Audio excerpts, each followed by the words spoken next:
નમસ્કાર દર્શક મિત્રો, હેડલાઇન ન્યૂઝમાં આપનું સ્વાગત છે। આખા ભારત દેશમાં હાલ એક ટ્રેન્ડ ચાલી રહ્યો છે।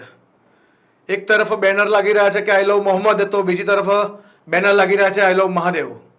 ત્યારે ત્રીજી તરફ જોવા જઈએ તો પવિત્ર નોરતા પણ ચાલી રહ્યા છે, એટલે કે મા શક્તિની આરાધના કરવાનો પવિત્ર તહેવાર એટલે કે નવરાત્રિનો તહેવાર ચાલી રહ્યો છે।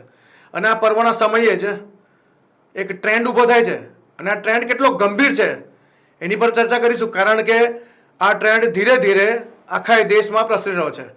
ફક્ત ને ફક્ત યુપીના બરેલીમાં જ નહીં, પરંતુ દેશના અલગ અલગ રાજ્યોમાં, અલગ અલગ શહેરોમાં હવે તો આઈ લવ મોહમ્મદના બેનરો સાથે રેલીઓ પણ નીકળે છે, તો બીજી તરફ આઈ લવ મહાદેવના બેનરો પણ લાગી રહ્યા છે। જો કે કહેવામાં આવી રહ્યું છે કે આ ટ્રેન્ડની શરૂઆત થઈ છે કાનપુરથી, અને કાનપુર બાદ ગોધરા બાદ વડોદરા, સુરત અને અમદાવાદમાં પણ આ ટ્રેન્ડને લઈને જે માહોલ છે, માહોલ બગાડવાની કોશિશ થઈ હોય એવા દ્રશ્યો સામે આવ્યા હતા।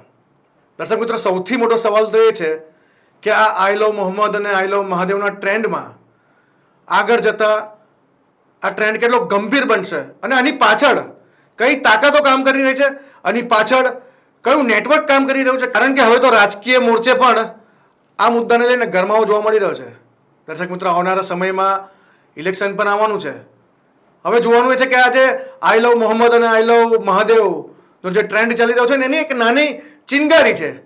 આ ચિનગારી જો આવનારા સમયમાં મોટું આગનું સ્વરૂપ લેશે તો તંત્ર કયા પ્રકારે આ આગને કંટ્રોલમાં રહેશે એ જ જોવાનું બાકી રહ્યું, કારણ કે આજે જોયું કે યુપીના બરેલીમાં જે લોકટોળાઓ નીકળ્યા હતા આઈ લવ મોહમ્મદના બેનરો લઈને, ત્યારબાદ નારાઓ સાથે તોડફોડ પણ કરી હતી, અને ત્યારબાદ યુપીના બરેલીમાં માહોલ બગાડવાની કોશિશ કરવામાં આવી હોય એવા દ્રશ્યો સામે આવ્યા હતા। પરંતુ બીજી તરફ જોવા જઈએ તો યુપી પોલીસે આ લોકટોળાઓના થાપાતોડ સર્વિસ પણ કરી છે।